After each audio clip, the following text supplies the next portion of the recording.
aku ini kita dari SMA 1 Ya. mau meminta tolong buat tugas sejarah.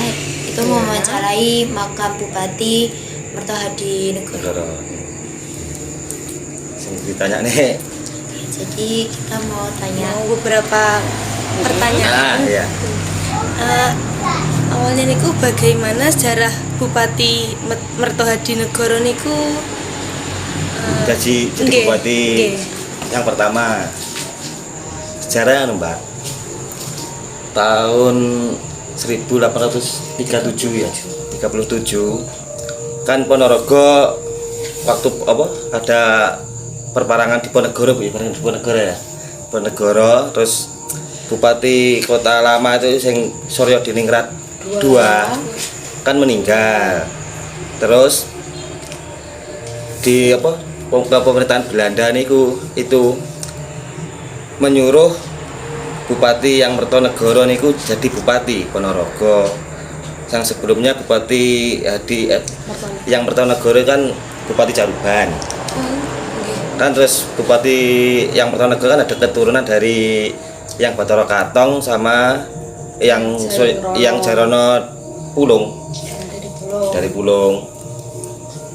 Terus kepemimpinannya yang Mertohadi Negoro di Kota Lama itu 3 tahun.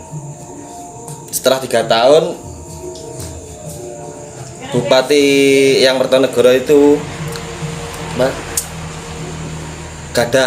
punya wacana memindahkan dari Kota Lama ke kota sekarang ini Mbak. Terus di tahun 1837 iku. Jadi yang pertama iku ngerti kan sebelumnya Kota Lama Pasar Pon. Nah, itu Ponorogo sebelumnya ada di situ kan. Waktu terakhir masih yang Bathara Katong.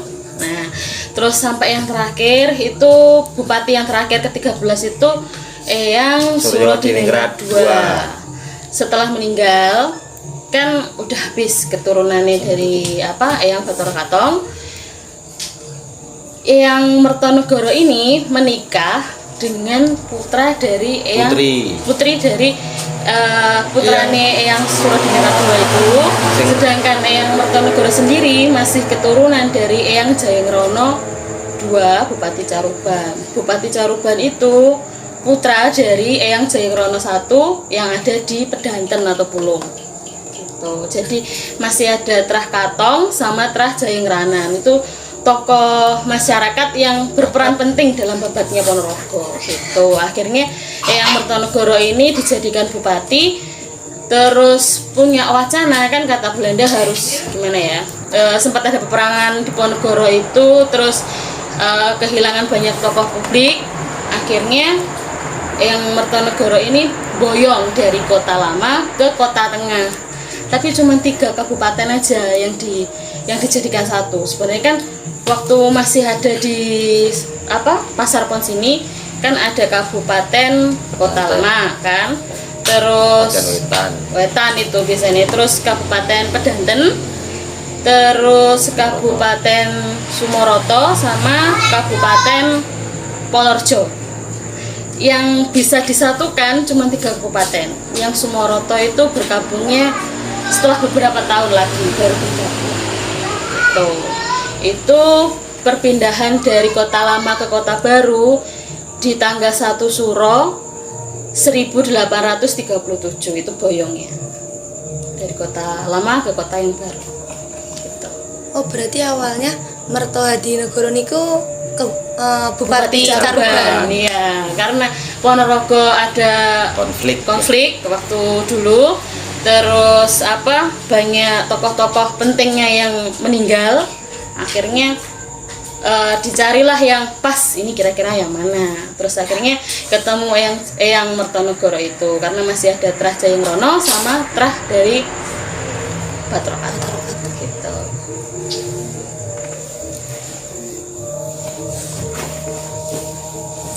Terus yang dimakamkan di situ itu selain Bupati Mertohadi Negoro siapa aja? Sing di dalam apa ada Mbak? Sing di dalam gedung itu Mbak ya? Iya. Itu istrinya Mbak, anaknya Mbak, anak keempat, anak yang terakhir. Anaknya kan ada 4 Sing satu di makam Neteng Solo, terus Magetan, Trenggalek sama yang di sini. Terus kenapa diadakan jumasan lessing itu di sini di makamnya? Jamasan ya? Ya, jamasan. Maaf. Enggak apa-apa.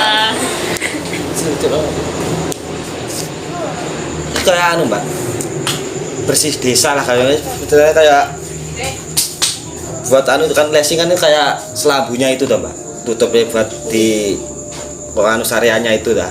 Kan biasanya setiap suro biasanya dicuci biasanya. Sekalian bersih desa. Ya sekalian anunya bersih desa.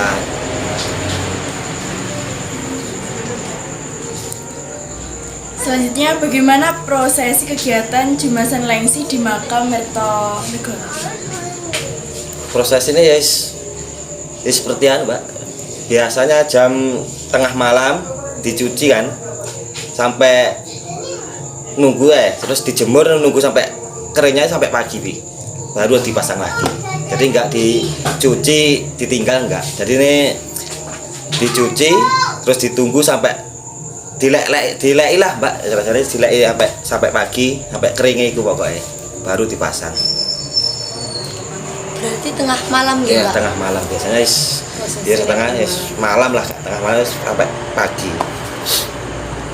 Lalu apakah ada mitos-mitos yang masih dipercayai oleh masyarakat sekitar tentang makam Mertonegoro? Kayaknya gak ada mbak, mitos-mitosnya gak ada kan. Orang mitos gak ada. Terus bagaimana cara warga desa melestarikan makam Bupati Mertohadinegoro? Tahun-tahun sebelumnya itu ada kirab budaya, kirab pusaka, berhubung ada COVID, guys. 3 tahun ini nggak ada, 3 tahun 4 tahun ini nggak ada acara kirab budaya, nggak ada. Paling cuman setiap malam Kamis Legi biasanya tahlil di Sarean, malam Jumat Legi. Kalau sebelum COVID? Kalau Ada. sebelum COVID itu ada mbak. Apa itu? Ya kirab budaya. Ya kirab budaya. Malamnya kan jamasan lengsir niku, paginya kirab budaya dari balai desa ke makam. Yang terakhir, bagaimana harapan panjenengan terkait makam kedepannya dan harapannya terhadap generasi milenial sekarang?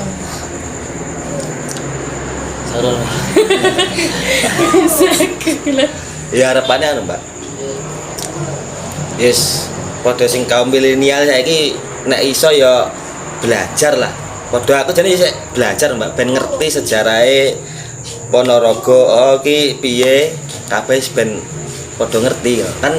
Yang merto ki kan jarang sing ngerti toh. Maksudnya warga anu gak ngerti Bupati Mertonegoro ki sopo kan.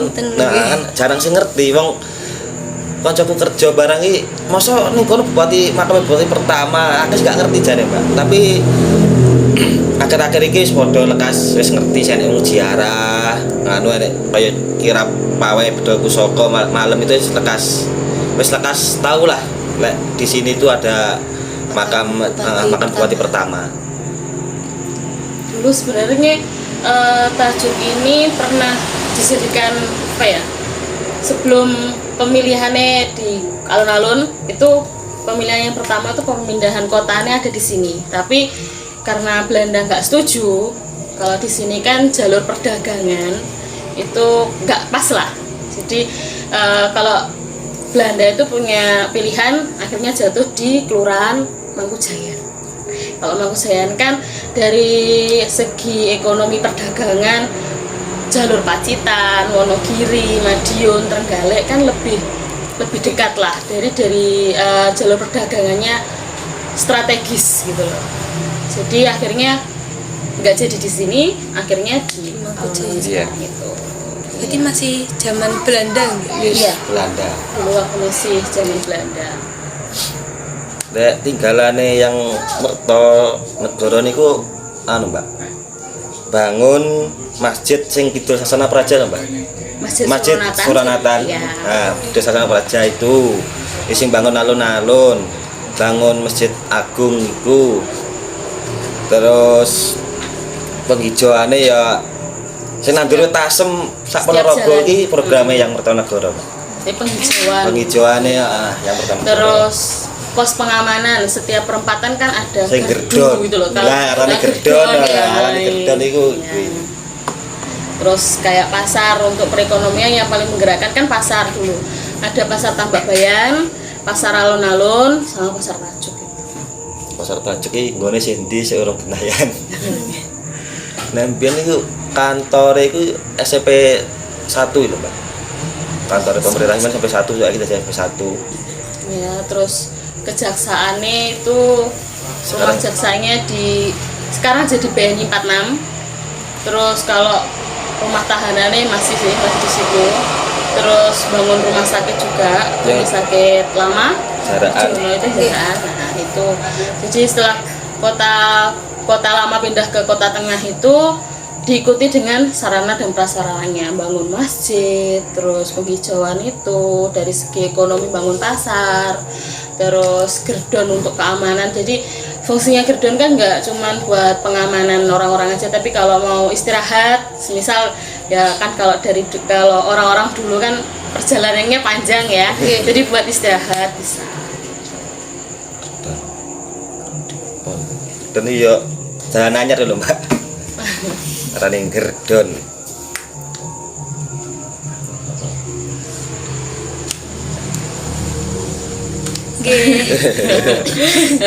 Gak apa-apa kalau masih ada pertanyaan lagi. Ini udah malam, jadi sekian dari kami aja, udah segini aja. Nanti takutnya mengganggu waktu. Gak apa-apa. Sebelumnya makasih ya. Iya.